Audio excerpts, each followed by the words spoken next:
type ẹ̀ sí orí AI ẹ̀yin náà wo lójú screen yín. Is there any idol named Allah in history?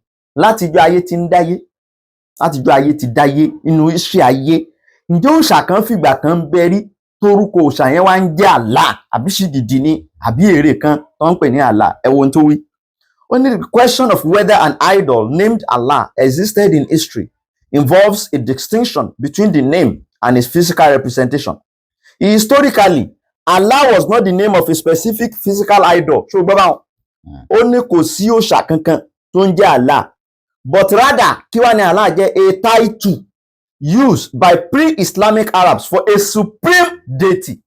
Pé ẹnìkan ni o, ẹnìkan làwọn Lárúbáwá ń pè ní Allah, ẹni náà ni supreme deity, ọba gbogbo ayé. Tó máa ní supreme, ọba tí ò sí tó tó mọ́ láyé, ọba tó jẹ́ pé ní gbogbo ìran tí gbogbo ìran gbà pé òun ni Ọlọ́run, òun ni nǹkan kan ò tó, òun lọ̀gá pátápátá, aláṣẹ gbogbo ayé, ẹlẹ́dàá gbogbo ayé, supreme. Tó máa ti lo supreme, universal ni wọ́n ń wí yẹn, ẹni tí gbogbo ayé mọ̀ sí kí ni o, Ọlọ́run.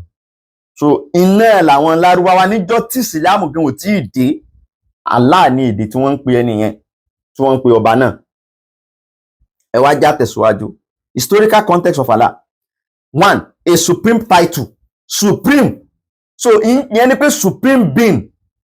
Ẹ bá dẹ̀ lọ wo God, God nínú dictionary, supreme being, Ọlọ́run, God, supreme being with capital letter G.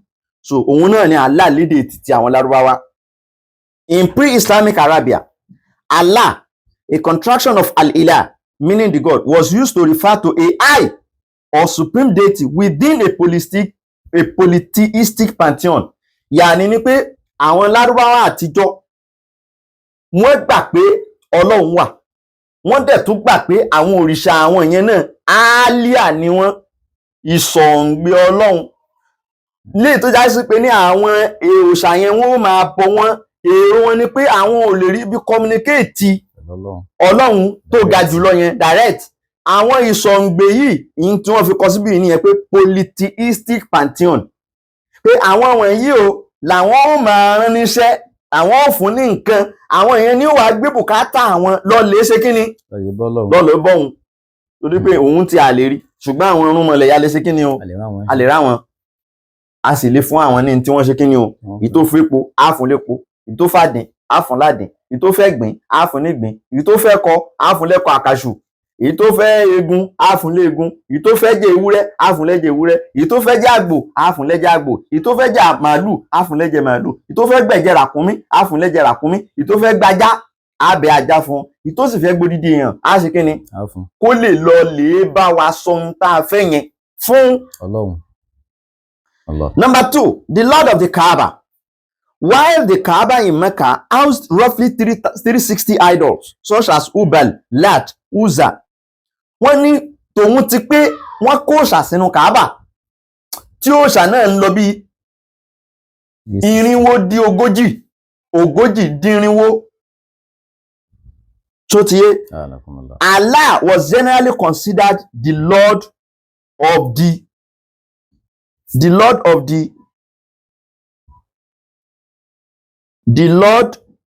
the Kaaba. Pé tòun ti bẹ́ẹ̀ náà o, Allah ni àwọn Lárúbáwá rí sí ẹni tó ní Kaaba. Rabba hadhal bayti, ọba tó ní ilé yìí. Lóòótọ́ àwọn ti kọ́ nǹkan míì wọbẹ̀ o, ṣùgbọ́n àwọn ní lọ́kàn, àwọn sì gbàgbọ́, kò dàrú lọ́kàn àwọn pé àwọn nǹkan táwọn kó wọbẹ̀ yẹn kọ́ ló ṣe kí ni ló ní ibẹ̀ yẹn, ìyẹn nú Kaaba yẹn. Tàlẹ̀ Lárúbáwá níjọ́ tí wọ́n ń bọ̀ ọ̀ṣà, wọ́n mọ̀ pé Allah tí ń ṣe ọba gbogbo ayé ń ló ní ilé yẹn. In tí wọ́n bá ń lẹ̀ lọ́dọ̀ Ànábì Ibrahim àti Ànábì Ismail kò yẹn ò bọ́ mọ́ wọn ní kódà ọdọọdún ni wọ́n ń ṣe ájì níjọ́ tí Ànábì tí ò tí dé. Wọ́n ń ṣe ájì yẹn lọ láti jọ́ Ànábì Ibrahim ti fi lọ́lẹ̀ pé ibi yìí o báyìí ni wọ́n máa ṣe ń bẹ̀ o, tó sì kọ́ wọn ní bí wọ́n ṣe ṣe, wọ́n yéé ṣe lọ́dọọdún, àmọ́ wọ́n ń kó ṣàwọlé sínú Kaaba. Wọ́n bá ájì yẹn débi pé wọ́n padà ń ṣe tàwáàfù ríyánà ní òwò. Bẹ́ẹ̀ ni ó wà nínú ìtàn wọn. pé wọ́n bá a débi pé ìgbà tó yá wọ́n ń ṣe ájì ní òhò, wọ́n máa yípo Káàbà ní òhò láì wọṣọ. So ọ̀pọ̀lọpọ̀ àwọn ìṣesí kan wà tó yí pé Ànábì Ibrahim fi kọ́ wọn kò lórí ẹ̀, bí kan fẹ́ sìnkú kan kírun sí lára wọ́n ń ṣe ó yé nísìn Kánábì tó dé. Allah ní Ọlọ́run àgbáyé, ẹlẹ́dàá, aláṣẹ gbogbo ayé, ìyẹn náà ò dàrú ní mọ́ wọn lọ́wọ́. Wọ́n mọ̀ pé wọ́n mọ̀ Allah yàtọ̀, pé ìyẹn ò ṣe é rí, kò sì ní physical representation, kò ní nǹkan kan tá a lè fi wé. Wọ́n mọ̀ yẹn bẹ́ẹ̀ ni wọ́n fi bímọ ńgbà míì tí wọ́n fi sọmọ ní kíni o, Abdullah. Bẹ́ẹ̀ náà ni gbogbo àwọn ìṣàtókùn yẹn náà wọ́n tún sọmọ ní Abudu tiwọn náà. Abdul Uzza ń bẹ, Abdul Lata ń bẹ, Abdul Hubal ń bẹ, Abdul Manata ń bẹ. Wọ́n sọ orúkọ yẹn, wọ́n dẹ̀ ń sọ Abdullah náà Kánábì tó dé ní bàbá Ànábì fi ń jẹ́ Abdullah. Ṣé ẹ gẹ́tì ẹ̀ bẹ́ẹ̀ nísìn? So nínú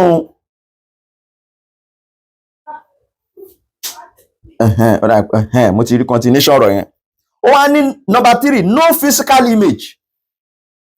Ẹ gbọ́ bí báyìí nísìn, ó ní unlike the other 360 deities, there is no verified historical or archaeological evidence that a specific statue or idol named Allah ever existed.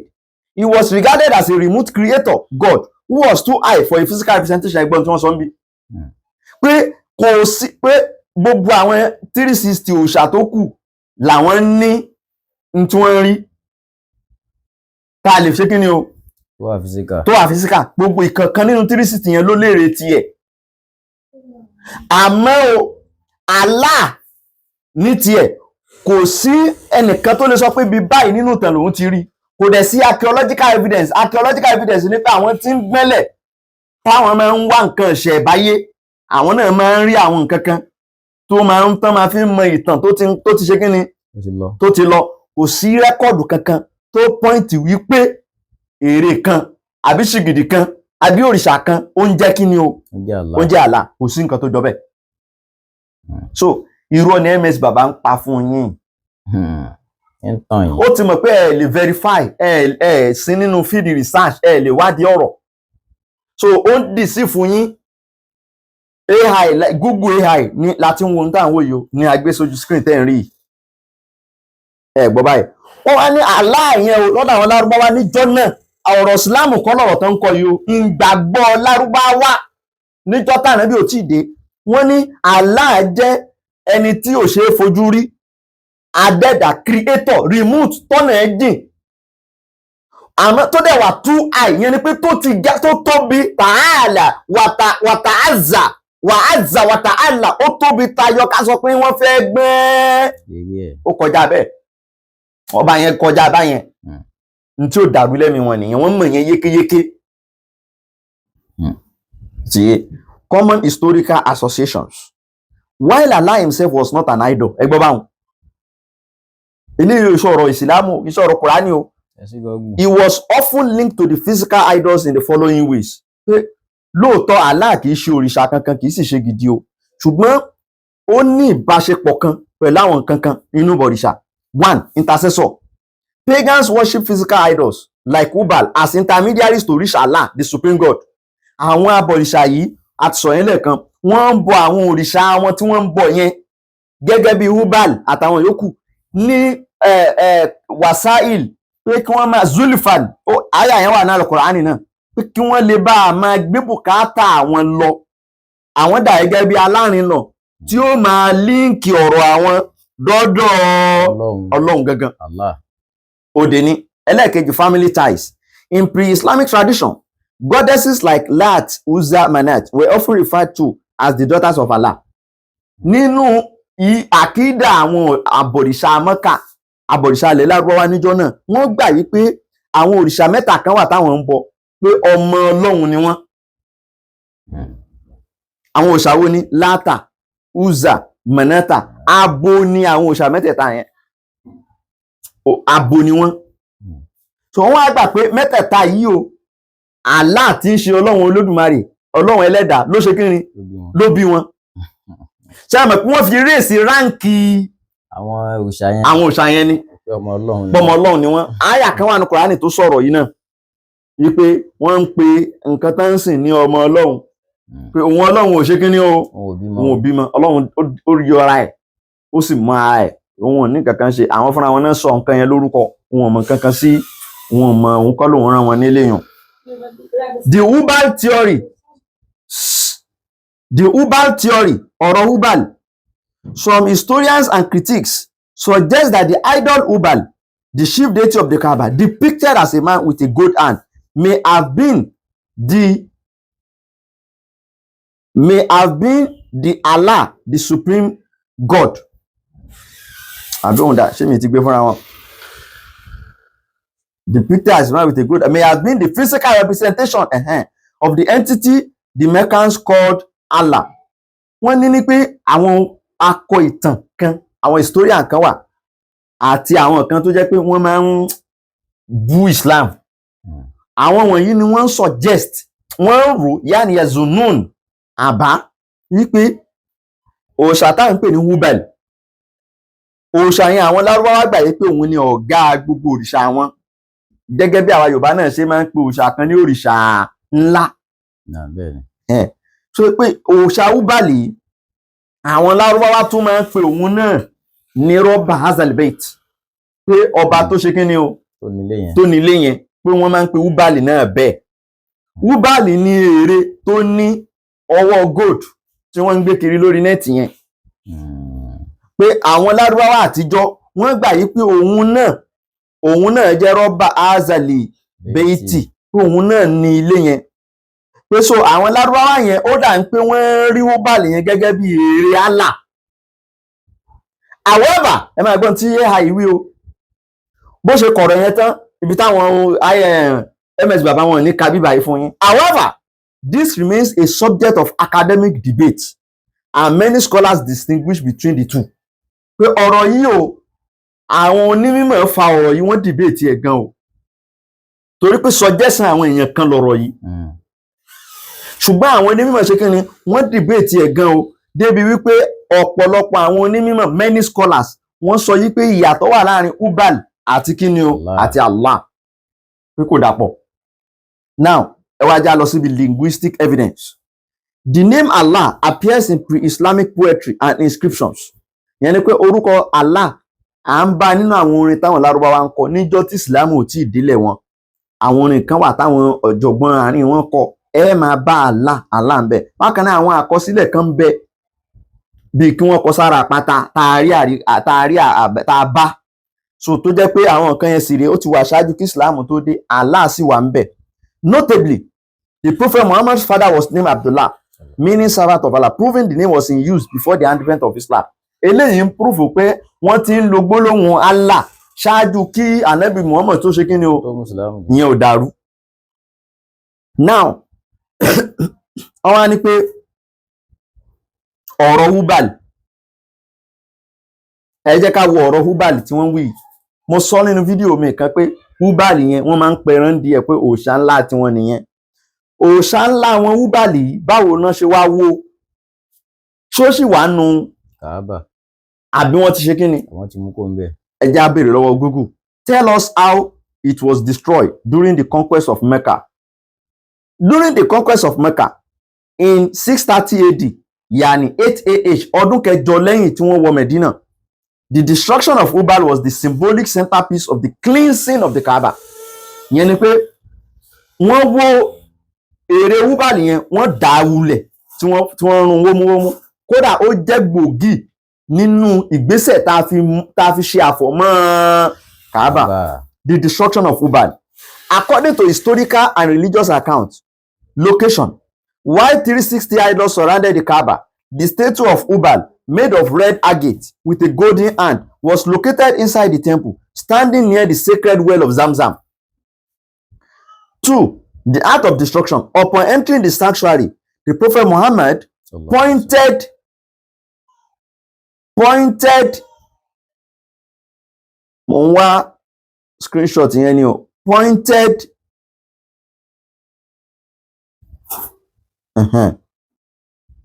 his staff and the idols one by one, reciting the Quranic verse, truth has come and falsehood has departed. Surah Al-Isra, Quran 17 verse 81. Mo sọ̀rọ̀ yìí nínú fídíò mi kan.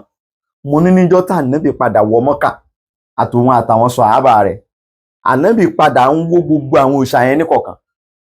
Òun náà ni wọ́n tún kọ AI gbé jáde ń bí.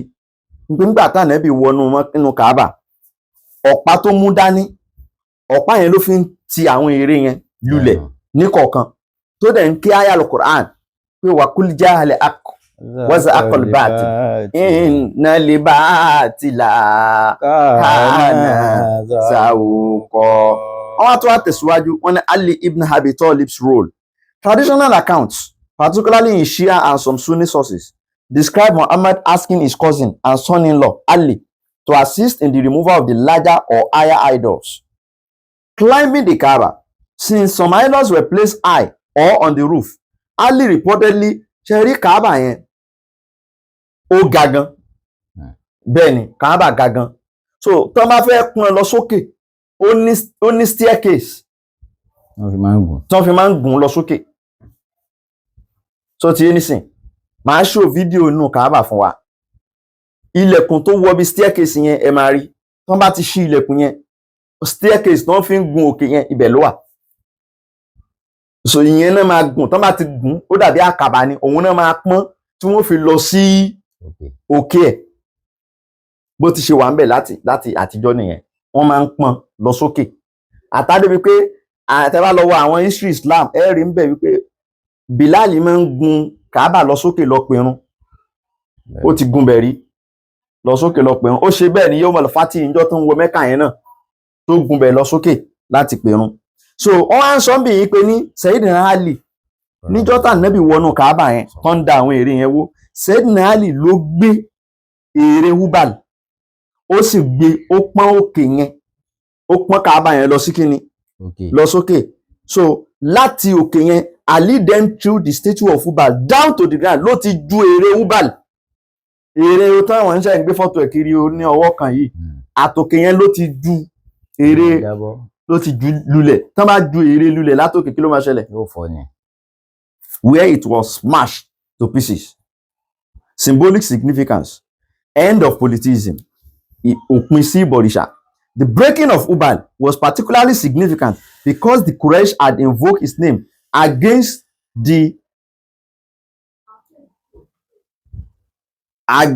the Muslims during the Battle of Uhud, shouting, "Show your superiority, Hubal." His destruction marked the definitive end of his court in the region. Nítorí wọ́n sọ bí ní pé ère Hubal yẹn àwọn Lárúbáwá Mẹ́kà, àwọn Kùrẹ́ṣì, wọ́n so believe nínú ẹ̀ débi pé wọ́n máa ń pe orúkọ ẹ̀ pé kó bá wọn bí ya bùkátà. Tọ́rọ̀ bá dojú ẹ̀ tán, tí ogun bá le tán àbí tí wàhálà kan bá dojú ẹ̀ tán, wọ́n máa pariwo orúkọ ẹ̀, Hubal, Hubal jẹ́wọ́ agbára rẹ̀, Hubal jẹ́wọ́ agbára rẹ̀. Wọ́n máa ń pè. Wọ́n ní débi pé ní ogun Uhud níjọ́ tí àwọn mùsùlùmí àtàwọn Mẹ́kà tí wọ́n dojú kọra wọn lójú ogun Uhud, àwọn Lárúbáwá Mẹ́kà Kùrẹ́ṣì wọ́n bẹ̀rẹ̀ sí ní pariwo orúkọ òòṣà Hubal wípé kó jẹ́wọ́ agbára rẹ̀ lójú ogun yẹn. So ti nísìn, so ìwà darú Hubal yẹn, ìdáwọlẹ̀ kó wọ́n mú yẹn, ó túmọ̀ sí pé òpin dé fún kíni o, fún bọ̀rìṣà. So ti nísìn, rededication. Following the removal of all 360 idols and pagan paintings, Muhammad ordered the Kaaba to be washed with water from the Zamzam well. Ìgbà tí wọ́n kó gbogbo òòṣà yẹn bọ́ta tán tí wọ́n rún gbogbo ẹ̀, Ànábì wá ní kí wọ́n fọnú Kaaba yẹn kó mọ́, pé kán lọ bu omi Zemzem, wọ́n fi ṣe kí ni o, wọ́n fi fọ gbónú ẹ̀, kọ́ra dáadáa kúrò, wọ́n paná adẹ́bọrẹ́. Rededicating the structure exclusively to the worship of Allah. So àtijọ́ náà ló ti jẹ́ pé Kaaba yẹn ó ti di àyè ìyàsímímọ́ tí ò gbọdọ̀ sí nǹkan kan míì tí ó wọbẹ̀ mọ́ ju kí wọ́n sin Allah Ọlọ́run ọba àlékè ọlá lọ́nbẹ̀. Home disposal. Muhammad also issued, ẹ̀rí pé wọ́n fi prophet Muhammad sí nígbà tí kìí ṣe àwọn mùsùlùmí ló ń bá wa sọ̀rọ̀. Wọ́n ọ̀rọ̀ mọ́ ẹ̀rí kò ní sí sallallahu alaihi wasallam nínú nǹkan tá à ń ká yìí. Ọ̀rọ̀ tíra kọ́. History ayé ni wọ́n ń kojú bọ̀ yẹn. Tó bá ti dọ̀rọ̀ history, wọ́n máa gbàgbé ọ̀rọ̀ wọ́n á dẹ̀ ọ̀rọ̀ sallallahu alaihi wasallam náà ṣe kí ni. Ṣùgbọ́n tó bá ti jẹ́ pé ọ̀rọ̀ àwọn tí mùsùlùmí kọ ẹ máa bá Prophet Muhammad, ẹ máa bá SAW, AI ọ̀wọ́n ni wọn ò mọ ẹ̀sìn kankan rí, fact làwọn wà after, kò sí tó kàn wọ́n pẹ̀lú ẹ̀sìn yín. So Muhammad also issued a general order to the people of Mecca: whoever believes in Allah and the last day should not leave any idol in his house without smashing it. Ṣé mọ̀ pé mo sọ nínú fídíò kan wípé àwọn Lárúbáwá Mecca kálukú ti ra òòṣà sínú ilé, yàtọ̀ sí tó jẹ́ òòṣà ìlú tí gbogbo ìlú ń bọ. Àwọn míì náà ní tí wọ́n gbé sínú yàrá wọn tán fowó wọn rà tí wọ́n ń bọ, tí wọ́n tó bá ti jí láàárọ̀ tí ó lọ forí balẹ̀ fún. Orí mi rèé o, mo yíká ọ̀tún, mo yíká òsì o, ìlọ bíbọ̀ mi lénìí yóò já sí rere o, kí má jáde lókú lọ́wọ́ o, kí má jáde lárùn lọ́wọ́ o, káàrọ̀ ọmọ mi má gbóná o, kíyàwó mi má gbóná o, kémi náà má gbóná o, ìgbóná kó má wọlé mi o, àwọn tó báyìí tó jẹ mí lówó kán sanwó mi o. Bí wọ́n ṣe ń lọ ṣe nìyẹn lọ́dọ̀ yìí tó bá wà nínú ilé wọn, ó máa sọ bùkátà wọn, ó máa àdúrà wọn síbẹ̀. Wọ́n ní tinú ilé, wọ́n ní tìta. So Ànábì Muhammad sallallahu alaihi wasallam ó wá ń pàṣẹ ńjọ́ náà wípé gbogbo ẹni tó ní òòṣà sí kọ̀rọ̀ yàrá ẹ̀ nínú yín kó lọ lè dáwó. Ìlú ìlátẹ̀ni lọ kò gbọdọ̀ sí bọ̀rìṣà ńbẹ̀ mọ́.